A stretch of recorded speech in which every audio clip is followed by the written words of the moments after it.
On the 17th of November 2021, the Minister in charge of Finance for the government of Ghana decided to tax all electronic transactions in the informal sector to cover the tax net.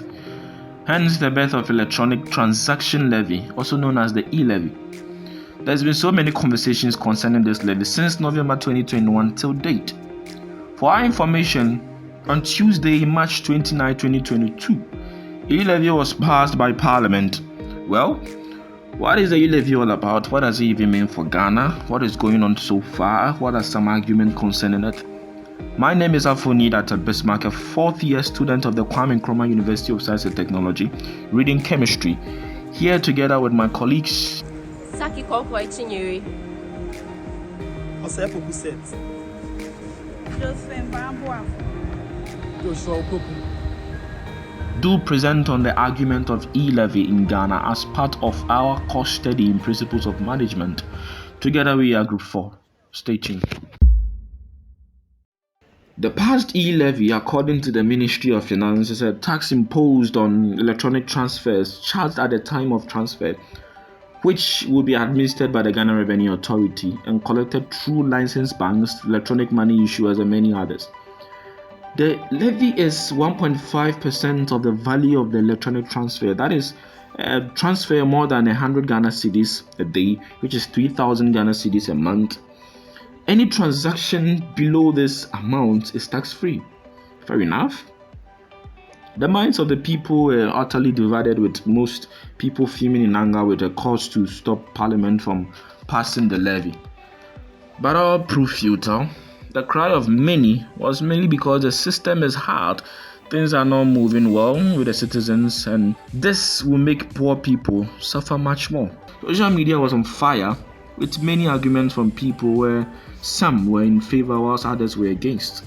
The Minister of Information on PCFM said, for anybody who is sending not up to 100 Ghana cedis, no, on to your tax maybe. Already telcos, no, EBG bear 2%. See, ye toes if he has say, this will be into 1.75. No, yemfenya ya kwine, yemfem moya who buy, yemfem PM ranti any mebu juma ye beko any ma. Me did say comparatively, no, we a boy. Fair enough. Many share their views on this topic. For example, Mario Mother Bernard. Number one, government must go back to cutting waste. Go to parliament.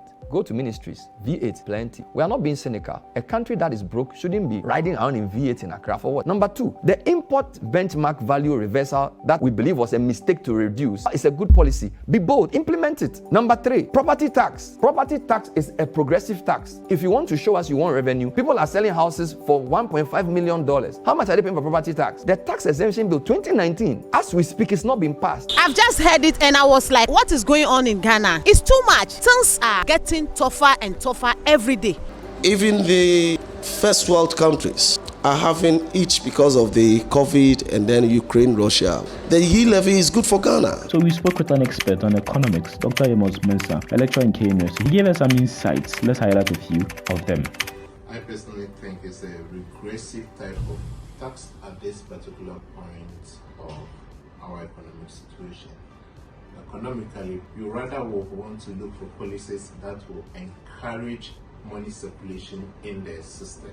But if you have a policy, a system where it restricts or people are afraid or are not willing to transact either physically or electronically, you are actually shrinking your economy again. You are making the situation worse. Right after the introduction, people started withdrawing, what they call panic withdrawal, and the intention is they don't want to transact electronically. This overestimation is going to cause trouble for you because you have budgeted with 7 million and you are likely not to raise that one, because people in the first year will want to prove to you, the government, that we are not going to transact electronically for you to tax. Right? So the money will go down. The physical transaction, right? There's a cost printing money. So you are saving from that point of view as a government. So you, the government, will rather find ways and means to encourage movement from the physical economy to the electronic economy. All mobile operators that are operating the e-levy pay tax on the revenue they generate to the government. What is missing in the whole discussion is how much money have been paid as tax to the government since the introduction of Momo. The more people transact, the more they pay that 1% to the mobile operators, and the more you tax from that 1%, isn't it? So if people move away from it, it means that your tax base is also going to reduce. I would rather propose the exact opposite of what they are doing. How do I do it? For every 100 cedis that you transfer, we give you 1 cedi back instead of taxing you 1 cedi. Just think about it. It feels good.